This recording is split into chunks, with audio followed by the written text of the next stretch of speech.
Okay, we're back for part four. Part four. And obviously we covered the training. Again, we're at TNT Hilltop in New Haven, Mo.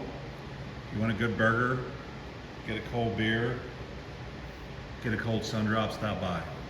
So we've covered through a second carrier.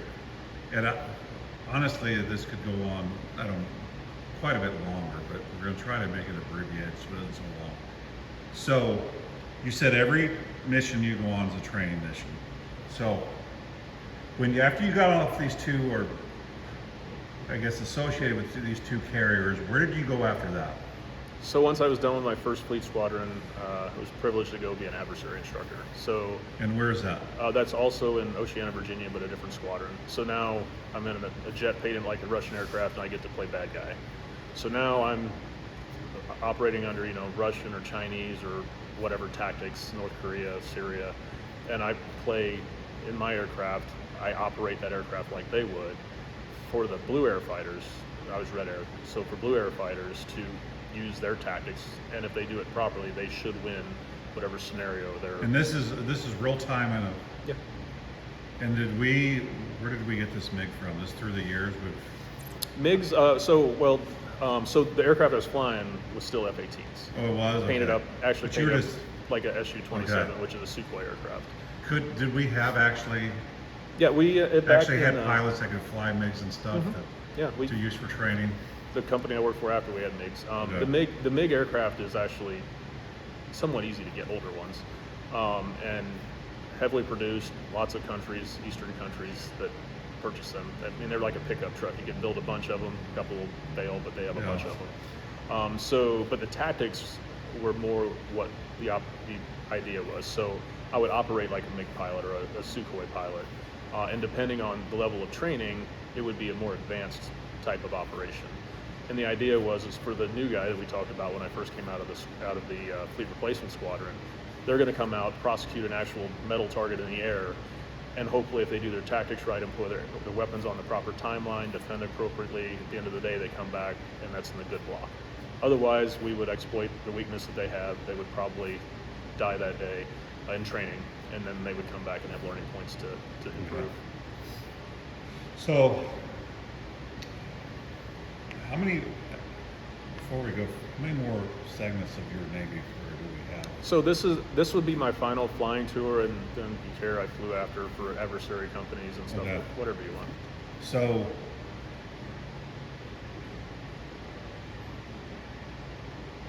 do you remember how many missions you actually had? In country, probably 65 or so. How many out of country? In countries like going to Okay. Afghanistan or Iraq or stuff. So you said 60, Around 65. okay. And I don't know how far you can get into this. Were you ever, was it more bombing runs? A lot of bombing. The times I was there were air-to-air considerations from Iran. Never anything that came up. But I mean, we had air superiority over Afghanistan and Iraq. When you say concerns, were they actually up in the air? Like, hey, they have the capability to come up and cause a problem? Definitely aircraft in the air. Okay. While they make some interesting moves, they're smart enough to probably not come after U.S. aircraft. Their stuff's quite old and not exactly capable anymore. Even their F-14s are pretty beat up. So it would be a foolish move for them to come over the border and try to do something. Okay. When you were saying 60, I forgot, 67? 65 or so. 65, 67, whatever. Were these, and I don't want to offend you, when shit was going downhill and said we need some support here, or was it planned, hey, we're going to go in tomorrow, we have this bombing run, or can you say what percentage was which? No, great question. And so early on in the war, like for instance when Jason Pilarski was in and going into Iraq and stuff like that was early on. Which he was really looking forward to this interview. Go ahead. Good guy. So like when he was in, it was basically, they're still called kill boxes, but basically it's a lat long and it's kill whatever's in there. So when he was in and doing what he was doing, the aviators go whatever's moving, take it out. When we, during my time, it was more what was called CAS, or close air support. So guys on the ground, their troops in contact, it was called, or a TIC, and they would be like, hey, we're getting shot at from this location, we need bombs on target or bullets on target, or we're not coming home, kind of thing. And so it's pretty liberating the first time your guys get to come home and the bad guys go away. But the majority of my missions were supporting that type of stuff. So I'm trying to figure out this here. And, obviously, we have bases around the world. I understand that. Right. Was the Navy used for that because we were so close, obviously, to the Persian Gulf and all this through the times, so we could get So the nice thing about or we could get carriers in that area, and obviously we don't want to fly them. I guess they can fly from Whiteman over doing long. well, the B2s usually do that kind of Yeah. mission. They'll fly tank the whole way over. It's a long mission for those guys, specifically the bombers. So is that why we? And I'm not trying to downplay the importance of the Navy fighter or the flight portion of it, planes, aircraft. But was that why you guys were used, or the Navy was used so much? I mean, obviously, I don't know, do we have an actual, I watched a video and the guy from the CIA said that we wanted to basically take over Iraq, not necessarily for the oil and weapons match trucks, but we wanted the largest military air base in that region. That was one of the reasons we wanted it. Did the Air Force have a base over there at that time? Well, let's see, Bagram. There's quite a few military bases, even in Afghanistan. And so the answer, yes, they did in fact. But at some point they want to give it back to the country that they're in. But it was Bagram, I think, was one of the big ones. I don't know all. They were diverse for us. But I guess what I'm asking is, were you guys over there doing stuff because they just wanted as many aircraft as they could have at their disposal? And where were you? If you can say without, where was obviously the carriers moving, or Sure. how close, or where was it basically stationed at while you guys? So for Afghanistan, the Gulf of Aden, which is south of Pakistan, it's a pretty large area. And so how long would you have flown one way to your target? Yeah, so the missions were 6 to 8 hours, and it was an hour and a half ingress. So we'd take off the carrier, we'd get gas, so we didn't flight refuel. We'd fly all the way up over Pakistan. Then we'd get more fuel from a KC-135 or a KC-10. We'd go and we'd do one mission. Then we'd come back, get more fuel. We'd go back and do another mission, refuel, and then have the option to do a third mission or come back home. So they turned out to be pretty long missions in country, but that's kind of how it would work. So when in Kandahar, which was what's called the KAOC, basically it's the overall lead for the entire operation, run by generals, admirals, whatever. And so they'd have basically a big list on a board that says all these airplanes are available: F-15s, F-18s, F-16s, whatever, drones. Okay, we need this coverage these times because we expect these things. And of course, that's a pretty Muslim religious country, so they would have different times that maybe they acted up or didn't. In the winter, not so much, different holidays, that kind of things. So they would plan accordingly. At that point, they would send out the mission requirements to each entity. Navy, here's yours. Air Force, here's yours. Army, we need helicopters doing this. So we would basically get a mission list, and we would assign at the squadron and or air wing level what aircraft, what flight crews would operate that day, and that would come out every day. Did you ever have a time over there when you're like, hey Kent, who's this over flying? Do we have anyone else over? I mean, is that the Air Force, or did any of that kind of stuff ever? So sometimes the drones, they weren't talking to anybody. That was a little challenging because they're at our altitude and we're like, that thing shouldn't be there. But we would have AWACS up and stuff like that, so we could query, and then we have onboard systems that talk to other aircraft. It's called a link. So we had a lot of things that could talk back and forth that would give us pretty good situational awareness. The drones are usually the ones that we're like, what's this knucklehead doing over here? Well, it's nobody, it's a drone. Yeah. But it would still bend airplane if it. So did you ever have any missions where it was a one-way, and you returned home and you unloaded on it? You unloaded every weapon system you had, and it was like, Yeah, it's called coming back Winchester, which is, for a fighter pilot or attack pilot, that's the best of best. I mean, so you've employed all your laser weapons, all your GPS weapons, and you've employed all your 20 millimeter rounds out of your cannon. It means we did our job. Well, I was just curious how often that happened, because when you said there wasn't a lot of air-to-air type situation, but I also know from talking to my buddy Greg Burr said because he was over Tora Bora, Mm-hmm. and he said we relied on airstrikes, a massive amount of airstrikes. Yep. Because there were times like, yeah, we needed them to basically Right. do our job. So I didn't know if it was like, shit hit the fan, I'm done, I got to go back, that kind of deal, or it was like, Yeah, and so- how often that actually happened. It was sporadic. Okay. But basically, I would carry one laser JDAM, which was laser guided and GPS guided, one JDAM, which is GPS guided, and then 500 rounds of 20 millimeter HEI rounds, which is highly explosive incendiary, basically a bomb. And it shoots about 6,000 rounds a minute. So depending on the atmospherics, you would employ one weapon or the other. And at the end of the day, if you still had bad guys down there, you would strafe. So you get down and dirty and throw a bunch of bullets down their way and get rid of the bad guy, hopefully. So obviously I know there's different types of aircraft. Mm-hmm. Close combat, I mean loaded, whatever you want to call it. Did you, during your missions, did you have, or was it mainly, hey, we're up at a pretty safe distance where any anti-aircraft fire, they're going to have to be really good to get a hold of us, or did you guys do a lot of, hey, I'm going to, this shit could be, this is going to be pretty tricky of us coming out here. The only things that I ever had shot at me were small arms fire and RPGs. Okay. So we had air superiority. There was not a SAM site in country, period. And we could operate at altitudes higher than that, employ bombs from those levels. But those things were taken out years before. So we never had the challenge of having to deal with that. We trained to it, but that training wasn't needed for the mission that we had. Okay, when you say return home. To the Yes. boat. To the boat, which maybe I overthink stuff. Mm-hmm. To me, it would make sense. If the Air Force has an air base in Washington, Missouri, Mm-hmm. come over here, land, we'll fill up, we have interchangeable type systems that we can do stuff. There's no need to fly 4 or 5 hours back to the carrier to do it. Is that just me making stuff too simple to think of, or did that happen? I mean, it's a valid argument, and there are bases that we use as diverts in country. Keep in mind, they had all of the Air Force aircraft on those. So, I mean, they were full of Air Force assets.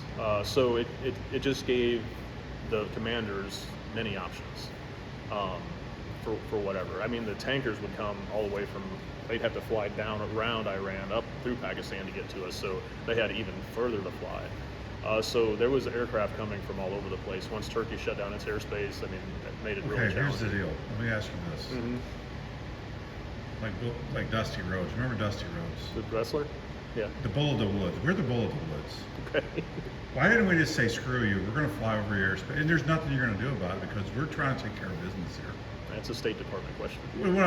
Surely you guys, okay, I know you probably can't say. Did that ever happen? Or did imagine did it everyone probably, honor that let's don't fly over their airspace, let's play it? We follow the rules. So interesting, you look at some adversaries, they don't fight fair. Sometimes they do really well. We follow rules. So if this is what we're told to do, that's what we do. But once Turkey shut down its airspace, okay, I guess we're going to go a different way. And that's a whole political thing that, we just do what our leadership tells us. Well, and I understand that, but it's also sometimes like, man, we're flying 10 hours out of our way when we can just say, you know what, Turkey, what are you going to do about it? Very good point. What are you going to do?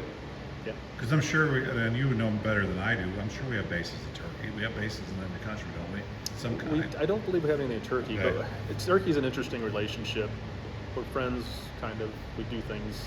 We're not adversarial, but they're maybe not the most friendly. Okay, let me ask you this. Because we basically how many years were you in the final stage here before? As an adversary, or as just straight in the regular squadrons? The adversary, how many years were you? I did 3 additional years there. Okay, so from start to finish, I'm not saying your college, from start down in Alabama Yep. to where you ended up, how many years was that total? That was 12 years. 12 years, okay. Yeah. And you said you did 65, 66 missions. Mm-hmm. So is that like the average? I mean, obviously not during, we're not having war, we're probably. So it depends. So West Coast squadrons, sadly for them, we're not sadly, they really didn't do any of that. They were out there trying to keep China and the North Koreans under control. So East Coast squadrons did a lot of the heavy lifting as far as the Middle East stuff, for the most part. So when you're flying, what's the longest you have actually flown at one set? We would say 10 one and a half set. hours. That was painful. You surely have to sit there, and I'm sure it's on cruise control or autopilot for a while, right? Yeah, we have different pilot relief. You surely have to sit. Could you sleep? No. So what did you do when you looked around and you're like, I've seen enough ocean here. It's like. Well, this was missions in country. So the reason that it was a 10 and a half hour mission is because there were guys on ground getting shot at. We had no relief, and if we left, they probably wouldn't have gone home. So even doing things as simple as what's called a show of force, going down, shooting flares out, scaring the bad guys away, until we could get relief on station, I was the flight lead at the time. It was worth me to stay more so they could have an opportunity to go home. If we had not done that, they probably wouldn't be around today. But so there was a lot of things happening to keep you kind of jonesed up, if you will, during that particular mission, because we extended twice for that particular scenario, so an additional 3 hours of mission time. Can I ask you a question if you don't want to divulge information? How did you relieve yourself in 10 and a half hours? I tactically dehydrated, because the reason being is, so we have what's called piddle packs. Great question. And so I've got all this flight gear on, right? Yeah, because you can't hardly get all that. Yeah. So I got a cold day around here with Carhartt on. Yeah. Right. Exactly correct. So anyway, it's called a piddle pack. Basically, it has it's a sandy material in the bottom. It's kind of like diaper stuff. Anyway, you go to the bathroom in that. It turns into a gel. You tie it off and take it home. Now, some guys, my God, they would go every 10 minutes. They'd come out with a whole helmet bag full, but never once did I have to use one in the airplane. But I would eat beef jerky, and I would sip on my Camelback because I didn't want to try to deal with that. We kind of covered a lot there, so now I'm thinking about when you're relieving yourself. Glad we could think about that. At any point during the training, when you were talking about people who got air sick, yeah, did they push you to the limit of seeing what would get you to the pass out point or every blackout point? Or did you ever black out during training? So once you get to a tactical jet, they would send you what's called a centrifuge, and they'd spin you up to 9 Gs. And so we do what's called an anti-G straining maneuvers, where you squeeze everything from your toes all the way to your butt, all the way up to push the blood up to your head so you don't pass out. So they train you how to deal with the heavy Gs. So G-lock is what you're talking about, which is G-induced loss of consciousness. So I never have passed out. I've gotten stars and gray. Of course, when you see that, you should probably let off the stick so the G's go away. But we have lost aviators to it. We've lost Blue Angels to it. It does happen. It's really unfortunate. Did you ever get sick? No, I was really lucky. I would assume, because when you're talking about yeah, I would be like in the first couple rounds. But you don't see the spinning because it's your otolith organ in the inner ear. So it's by spinning, it rotates, and you're just feeling the G force through your rear end. So you don't in the actual centrifuge, you don't feel like you're spinning. If you were to think of the spin and puke at the fair where you're standing up, that's a whole different, because now it's going through your head. This is going down through my butt, so I feel the G force is going down. So it's a different kind of feeling. Okay.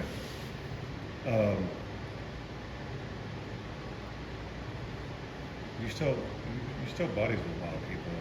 Yeah, you never forget the guys you go to war with.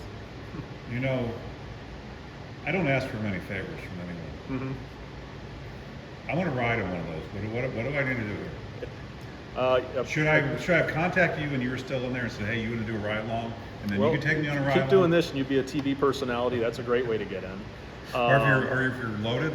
Well, so a good buddy of mine that just was named as the NASA administrator, Jared Isaacman, he has his own fleet of MiG-29s.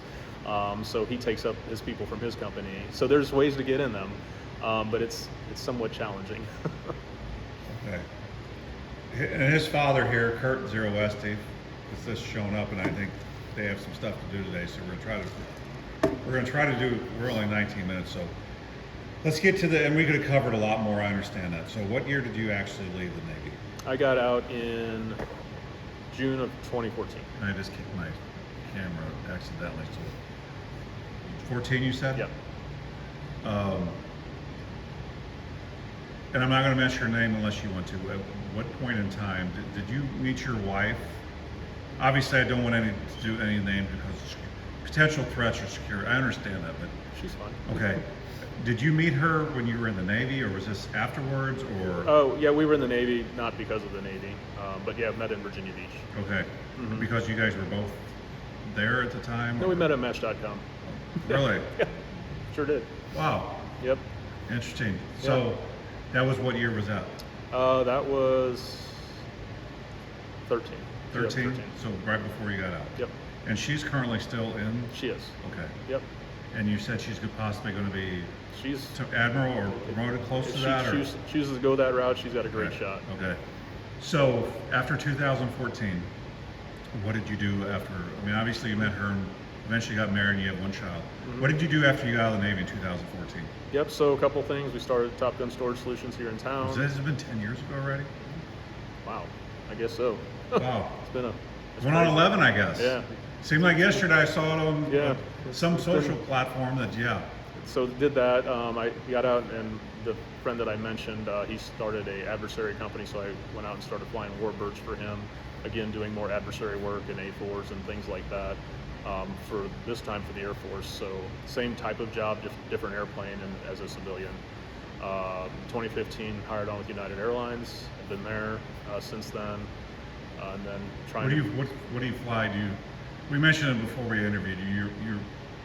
Your main goal is to be home every evening. So you're doing like close. Are you doing close, or just hopping on? You're flying one way and hopping on and coming back. And, No, so when I do fly, I fly the 777, so it's all international. Pick a country or a continent, I'd probably go into it.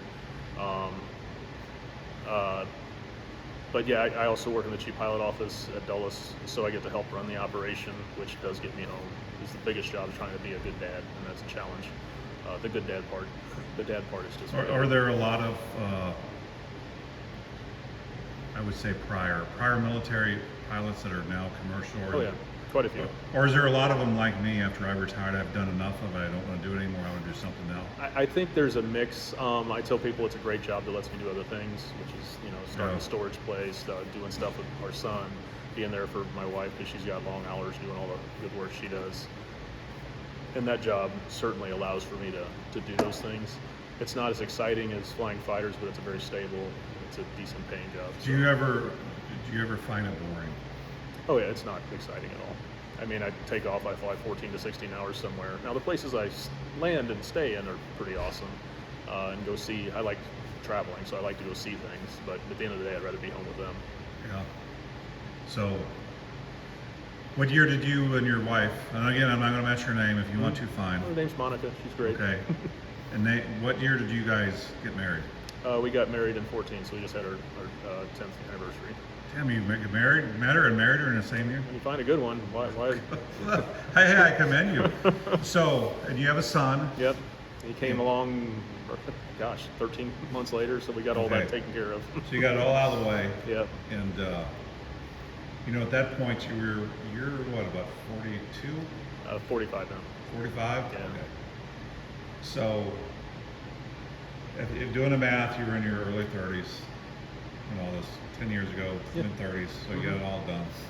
So, we're going to give you a business plug. Are you guys filled up here in town? No, we've always got available. We add more when we need more. Okay. So we just added some new units, which are different than our other ones. And I am facing kind of northeast here. Zach is facing southwest. Most people I've found do not know sense of direction. Not at all. So I always kind of have to argue with them. It's like, I know which direction. So it's actually to the south of here is this Top Flight Top Gun. Top Gun. Is that the only thing, storage? Top Gun Storage Solutions. So you can find the information how to potentially. You can go online, www.topgunstorage-solutions.com. You can call us 636-283-0079. We're on Facebook. We're on Instagram. Okay, so if you have any storage issues that you have and you don't want to deal with a couple of the other competitors around here that I know. They're great. They're great too. I mean, by all means, give them a call. And again, we did this today at TNT, and I've actually taken about 2.5 hours of his time. But I found it very interesting. I want to wish you the best. I want to wish you the Merry Christmas. I mean, we don't get to see each other very often. Kind of correspond through Facebook. I have to ask you, because I know Dad's wanting to do some stuff today. Probably play some pickleball. We got that later. I want you to give me an honest answer, and none of this politically correct Air Force, Navy pilot, NASA bullshit. Did you ever see anything out there, or do you ever have any encounters that, hey, Kurt, hey, Kent, did you see what I saw? Do you know if we have any of this kind of stuff? Or can you even respond to that? Oh yeah, well, and there's been lots of stories about off the coast of Oceania, and we've had radar signatures that we'll lock on and try to find out what they are, and they disappeared. So we bring it back, look at the tapes, we're like, we don't know. So there, you definitely anomalies. So long distance on a radar, sure, and things go different directions that are questionable, but we've not been able to pull any data that's the flights that I've been on that have been helpful. Was it a Navy? I don't know if it was the Navy or... Off Oceania, there was a Navy guy that they published quite a bit about. Well, they talked about these round... Was this the round balls? Yeah. They were going so fast and all of a sudden, boom. Yep.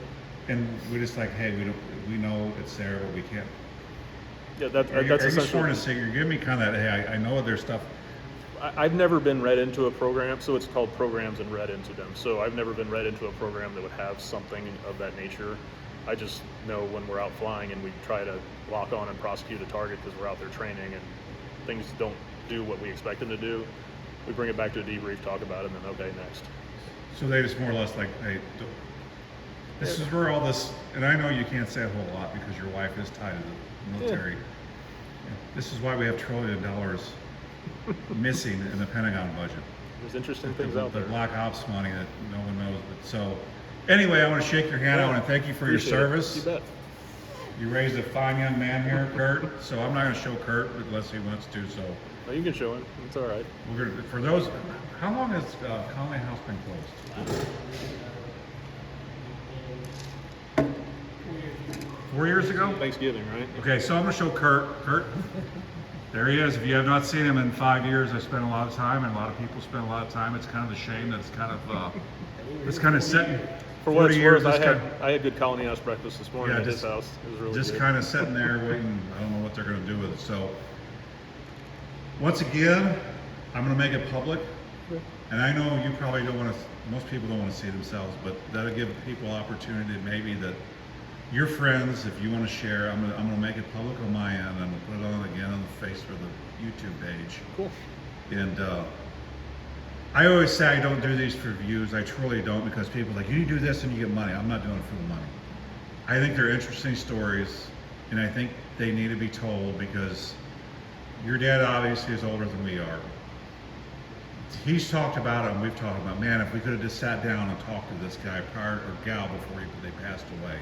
Mm-hmm. It's like me talking earlier when I was asking about if any of the firemen are still around when the explosion out here, and it's like, man, if someone could have done this instead of this sitting down photographing this stuff, this could have been on, because once it's on YouTube, unless there's a complete shutdown, or my Facebook, I mean, once you're dead, no, I don't know, how does that work? Does mine just stay up forever?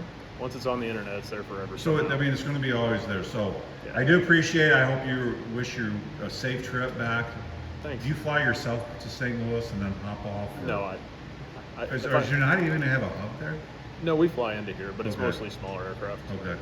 So, have a good day. And for those that are watching potentially, and I don't know if Zach or Kurt likes watching this or not, but for the other ones, I am going to be at the Herman basketball game. It's going to be on Facebook Live, and I'm going to have Dwayne Cretley, and we're going to try to keep some stats tonight. It's really hard, as I said earlier, to do it on my phone because it's low production, to get really focused in closer than what it is and then do stats. But I know some people, it gives them the opportunity that To watch. physically can't go there, and it's like, you know what, we want to hear some stupid commentary on top of that. So I appreciate you being here today, Zach, all right? Thanks, man. All right, see you.